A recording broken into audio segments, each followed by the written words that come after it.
All right. Welcome, everyone, to a meeting of the Montachusett Metropolitan Planning Organization. I'm David Muller. I represent Secretary Phil Ing here. Please call the roll. Okay, we have David Moeller representing Secretary and CEO of Mass DOT, Phil Ing, interim, I am here. and Ann Sullivan representing Highway Administrator for Mass DOT, Jonathan Gulliver, Here. Mark Pamarini, Leominster, Here. Glenn Eaton, MRPC, Present. Abby Arpano, Subregion 2, Here. and Brian Keating, Subregion 4. Yeah. Okay, and those are all the signatories that I see. I'd also like to acknowledge our ex officio members present. We have MJTC Chair Robert Swartz. Thank you. Next item on the agenda is public comment. Are there any at this time? Seeing and hearing none, we'll go to agenda item 3, which is the approval of the minutes of October 15th, 2025. Can I get a motion and a second to approve the minutes? And please state your name for the record when making the motions. So moved, Ann Sullivan. Thank you. Is there a second? Second, Abby Arpano. Motion has been made and seconded. Are there any comments, changes, questions, or suggestions? Seeing and hearing none, please call the roll. David Moeller, Mass DOT. Yes. Ann Sullivan, Mass DOT Highway. Yes. Mark Pamarini, Leominster. Yes. Glenn Eaton, MRPC. Yes. Abby Arpano, Subregion 2. Yes. And Brian Keating, Subregion 4. Yes. Thank you. Next item on the agenda is the FY 2026 to 2030 Transportation Improvement Program. Okay, and I can take this. So on the agenda, we have listed an MPO action as an adjustment. However, we'll be proposing an amendment in this case, and this will be proposed amendment number 1 to the federal fiscal year 26 through 30 TIP. This involves 4 discretionary grants which were awarded to our communities through federal highway. So they're federal grants. They need to be reflected in the regional TIP. This includes Safety Action Plan, Safe Streets for All grants for the city of Fitchburg, the city of Gardner, and the town of Clinton. And also, the city of Gardner was awarded a build grant for a downtown mobility plan. There's no dollar amount changes. However, currently we have these reflected in federal fiscal year 2025. There's a need to move the year to 2026. As of October 1st, we are in federal fiscal year 26. So again, non-controversial, no dollar amount changes, but because of our procedures, we're moving years, we need to do an amendment instead of an adjustment. Basically, the difference between the two are an amendment is just triggers a 21-day public comment period. So essentially, that's what we're looking for a motion to do, is to send this out for a 21-day public comment period. When that is over, as we typically do, we'll review the comments and come back and take a vote to endorse amendment number 1 to the 2026-2030 TIP. Thank you, Brian. Any questions for Brian? Seeing and hearing none, can I get a motion and a second to release this for a 21-day public review process? And please state your name for making the motion. So moved, Ann Sullivan. Thank you. Is there a second? I'll second that. Brian Keating. Thank you. Motion has been made and seconded. Please call the roll. David Moeller, Mass DOT. Yes. Ann Sullivan, Mass DOT Highway. Yes. Mark Pamarini, Leominster. Yes. Glenn Eaton, MRPC. Yes. Abby Arpano, Subregion 2. Yes. And Brian Keating, Subregion 4. Yes. Okay, thank you. Thank you. Next item on the agenda is the critical urban rural freight corridors. Okay, and I'll take this as well. And on the agenda, we do have an MPO action under this item. However, this will be informational only this month. We'll come back in December and review our recommendations again and take a motion to send this out for public comment, but we're still early in the process. Essentially, what the MPO is tasked with doing here is designating roadways as critical freight corridors.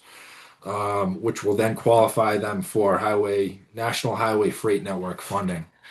So essentially, the National Highway Freight Network, you can see a map on the left of this slide here, is comprised of four subsystems. You have the primary highway freight system, portions of the interstate system, and then both critical rural and critical urban freight corridors, which is what we're tasked with designating in our region. Some background on this. Essentially, we first did this back in 2017. We allocated a number of mileage in our region. We've been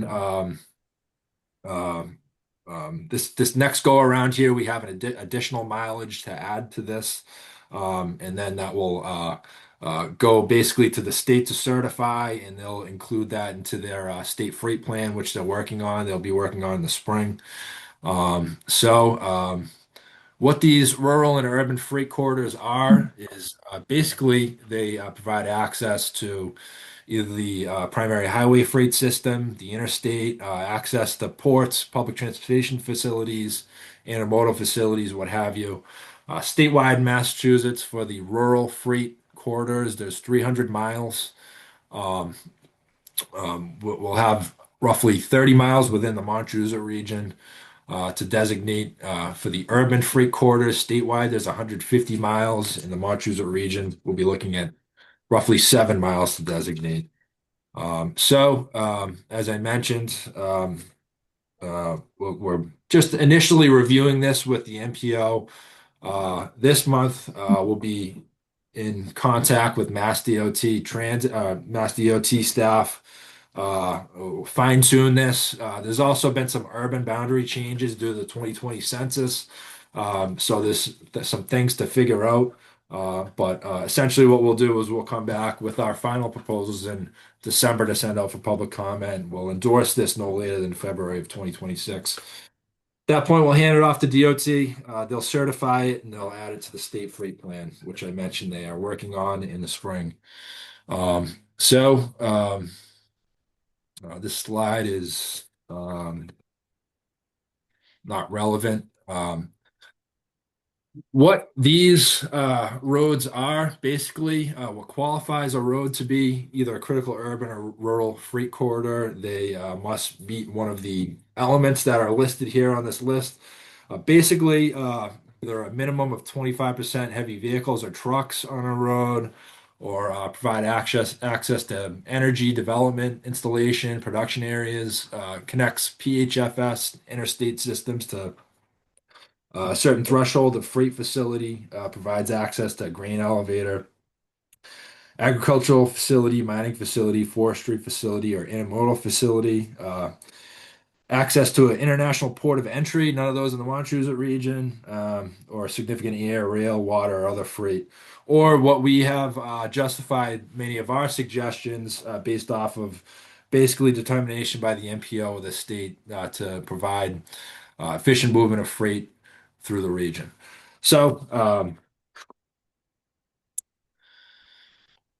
previously in 2017, this is what we ended up with. I mentioned we'll be reviewing these with Mass DOT because there have been some urban boundary changes which may affect these designations. Back in 2017 for rural freight corridors, we identified 10.926 miles in the region. You can see listed here. There's an additional 18 miles roughly to identify under this exercise. As for urban freight corridors, previously we identified 3.35. We'll be adding another 4.5 roughly to the designation in the Montachusett region. So here's a map of where we're at as of now. Might be hard to read, but basically the dark red highlighted roads are what's currently classified as critical urban freight corridors in the region. The lighter shade of red are what we're proposing this go around. You can see what we're proposing is basically Route 119, the north half of our region, Route 119 from the state line to the urban boundary in Ashby. And what you see here, the orange shaded areas are the urban boundaries. Also in the north, Route 13 from the state line to the urban boundary where it starts in Townsend Center. These two routes provide access from New Hampshire down to the Route 2, 495 area, Boston area. So we felt these were significant enough to suggest. Um, Also, in the southern portion of the region, Hubbardston, where the Leominster-Fitchburg urbanized area ends just south of Gardner on Route 68 in Hubbardston. We're recommending that portion to be designated an urban freight corridor, along with in Sterling, Route 140. These two routes provide access from the Worcester area up to the Route 2 corridor and west. Um, in Harvard, on the eastern portion of our region, Route 110. There's been a number of warehousing facilities in this general area in the eastern portion of our region we've been looking into. We did a major freight study in the Shirley, Lunenburg, Lancaster air area recently. So with that in mind, and the access that Route 110 in this area provides to Route 495 and the Devons area, we would recommend this portion as well. As for the urban freight designations, you can see the darker green is what we had proposed before, or what is currently designated as urban freight corridor. The lighter green is what we're suggesting this go around. We have about 4 miles to designate. In this case, we're suggesting Route 110 in Harvard into Air, along with the eastern portion of Route 2A in Air. This is a known heavy volume of freight traffic in comparison to elsewhere in the region. There's also a number of intermodal rail facilities in this area, and that is why you see this little portion up on the eastern portion of Air. This is Willow Road in Air, along with Groton Road in Air. We're suggesting this because of the intermodal rail facilities in this area and the freight traffic that we know exists there. So again, this is what we'll be reviewing with DOT. There's likely a need to amend this to a certain degree because of the urban boundaries affect what our previous designations were. But this is just sort of like a preview of where we're coming at and what we'll be suggesting next month to send out for public comment. So if there's any questions on this, if you'd like to reach out to me in the coming weeks, feel free to do that. Again, this exercise is to designate these corridors and thus qualify them for National Highway Freight Network funding. So that's all I have on this item. Thank If you, there's any Brian. questions. Any questions for Brian at this time? Seeing none, as he said, if you have any questions, if you get more time to review this and want to reach out, please reach out directly to Brian. Yeah, Brian, this is Brian Keating in Lancaster. Yeah, so am interested in the designations, especially, of course, on Fort Pond Road in Lancaster and Route 70. So you're saying that, so these were designated, for instance, last year. Was there action on Lancaster's part that we needed to take or DOT to take in order to access this funding, or is this something that's come and goes as designations lapse over the year? So previously we did this in 2017, Brian, and Yeah. The same process we're taking right now. We brought it before the MPO. At that point, we had limited mileage, so that's why it kind of looks piecemeal a little bit.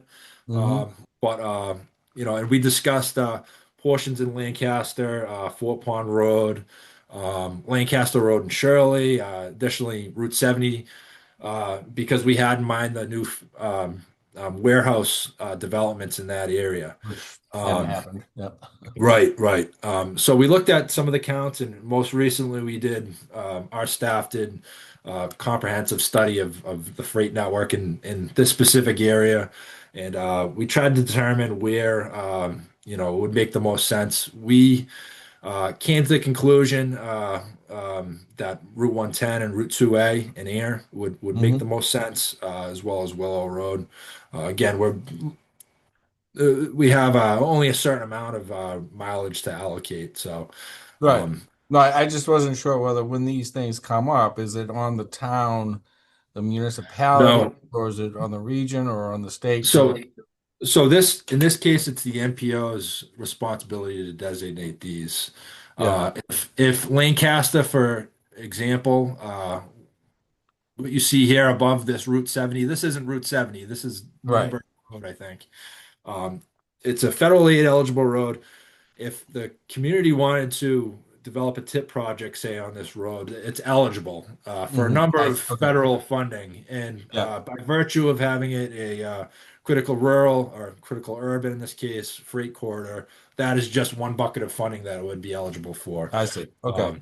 So it doesn't change or qualify non-federal aid roads as federal aid eligible Mhm. and thus tip eligible, but basically just qualifies a additional pot of funds that Yeah. would be A available. preference of some type. Right. Okay. Thanks. Any other questions? Seeing none, thank you, Brian.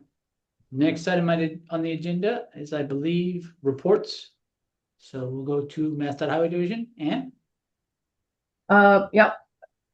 For 2026, we have Harvard resurfacing and box widening on Air Road from Route 2 to the Airtown line. That is project number 609213. That is at the PSNE final design stage.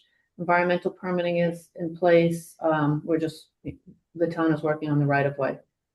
The next project is Harvard Lancaster Bridge Replacement Project, Jackson Road over Nashua River, 612883. That project is at the 25% design stage.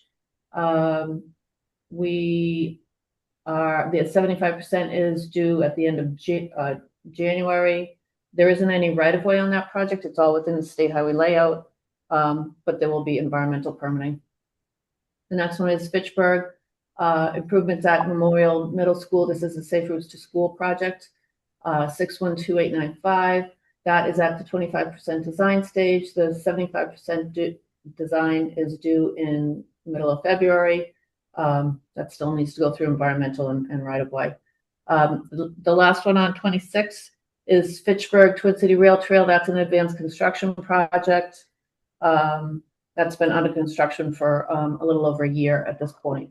But just has the funding still listed. Not just, I think 26 might be the last year for that. And then just quickly on 27 to give you kind of the, looking forward. Harvard Air Road will be advanced construction for a portion of that, the target. Ashburnham Route 101 is at 75% now. We've held the CRM on that, so that is moving forward. Clinton, we're reviewing the revised 25%. This is Clinton. Sterling Street, Route 62, from Willow Lawrence Street to Main Street. Fitchburg Ashby, Route 31 is a resurfacing project.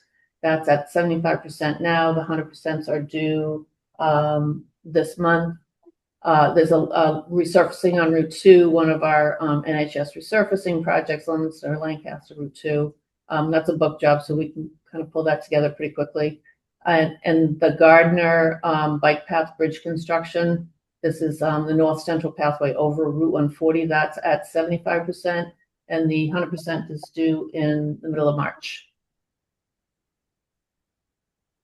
Thanks, Ann. Yep. Any questions for Ann? Seeing none, next report is from the Montachusett Transit Agency. I do not see anyone from Mart here.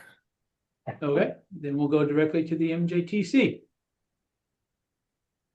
Okay, I can take that.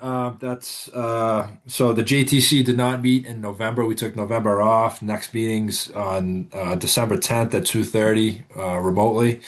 We'll go over the freight designations with them. We'll be discussing the tip amendment as we typically do, and kicking off both at the JTC and the MPO our tip development process and unified work program development process in December. So that is what's on the horizon. Thank you. Next is MRPC. Glenn? Yes. Sorry for the delay. Thank you, Mr. Chair. I think very briefly, probably the most interesting that's going on is the MRPC has adopted a policy at its October 9th meeting for generative AI use by employees. The policy was discussed at a staff meeting. I believe it was earlier this week. Staff signed the policy, and we will be using Microsoft Copilot. But we needed the policy in place to set some guardrails on how the Copilot would be used. Basically take training and then ask supervisors approval and IT, and then use the policy. And then staff are all required to not trust AI and make sure that any sources used in their research and writing, that they go back and check, just like regular work, quite frankly. But we do envision that this tool used properly will definitely save us a lot of time. So that's it. That's all I have. Thank you for your time, all. Thank you, Glenn. So now, Brian, when's our next MPO meeting? Next one would be December 17th, Wednesday, again at 1 o'clock. And as I mentioned, we'll be kicking off what everyone loves, the TIP development process and the UPWP development process, and wrapping up this or continuing our discussion on the freight corridors as well as the TIP amendment. So again, there'll be some action items in December 17th at 2:30. I'll send out the reminder a week before, as I typically do. Thank you. Any other business to come before the MPO at this time? Seeing none, can I hear a motion and a second to adjourn? Please state your name for the record when making the motion. So moved. Mark Pimarini. I have moved by Ann Sullivan and seconded by Mark Camarini. Any objections? Yes. Was there an objection? Hearing none, we are adjourned. Thank you all very much.